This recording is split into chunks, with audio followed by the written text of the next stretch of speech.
Well, good afternoon everyone, it's Sunday afternoon. So this is a follow-up to the little Audi. It's the A1 with the turbocharger problem. So I think I've just dodged a bullet thanks to one of my subscribers.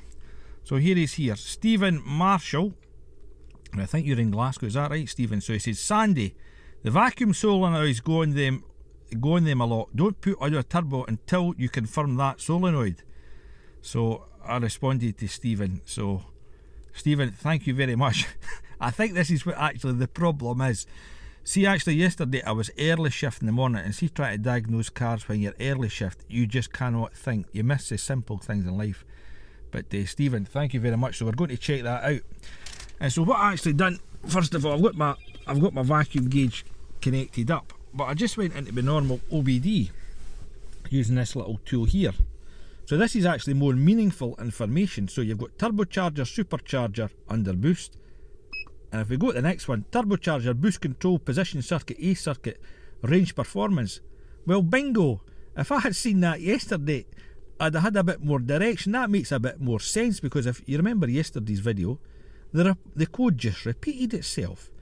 So the normal generic OBD does a better job than these more expensive scan tools. So there we go, for £30, far more better. Anyway, so I thought I'd let you see through the PID just before I show you the circuit. So we'll go into here.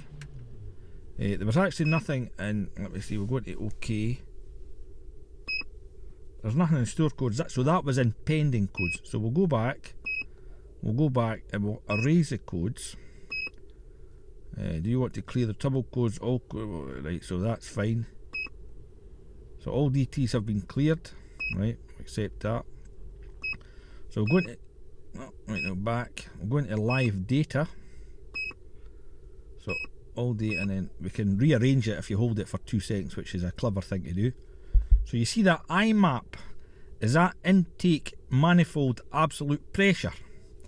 So we're sitting here with the engine off, so that should read, well, that's reading 1000 pascals, so 100 kilopascals, so that's fine. That's atmospheric. So what we then have to go, we'll start the engine, and on a turbo car, this actually should go up. So start it up, I'll let you see, let me just start the car.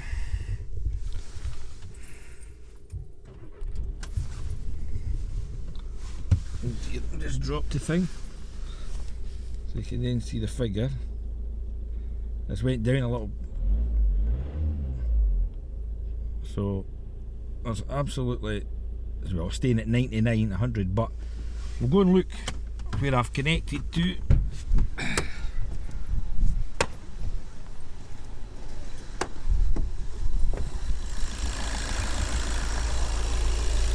Oh, well, maybe no dodged a bullet.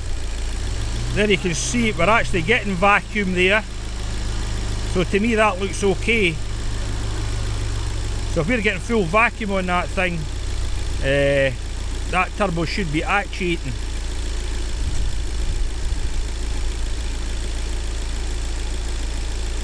So actually I'll come back to you, I'll get somebody to rev the engine and we'll watch that gauge.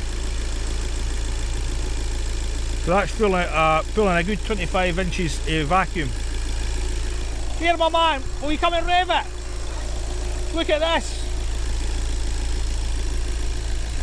Right. Now you rev it. So I've got my friend here, Rodney, he's just going to rev the engine.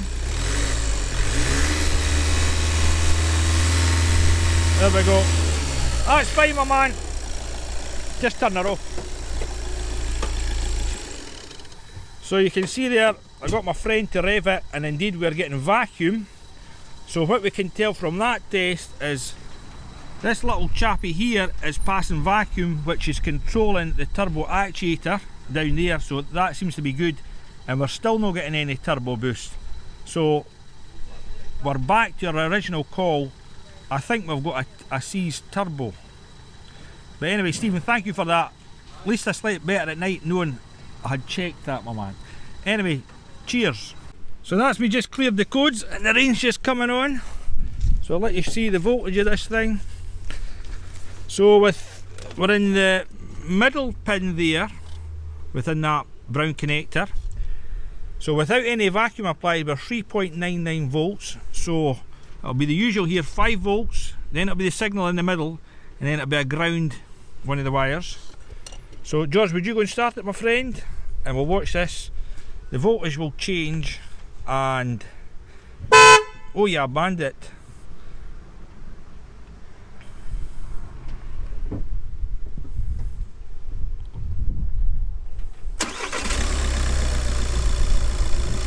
There we go. Rev it, George! That's right. So, that'll do, Geordie.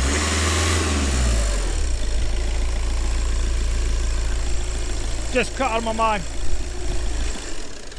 So, we're doing that one test. We know that the actuator rod is moving, and we're getting vacuum supplied from that solenoid.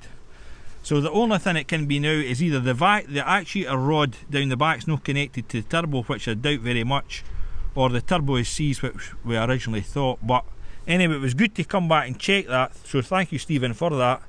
And I think I need to go into the turbo and see what a foot is there, but there's a test for you. Cheers!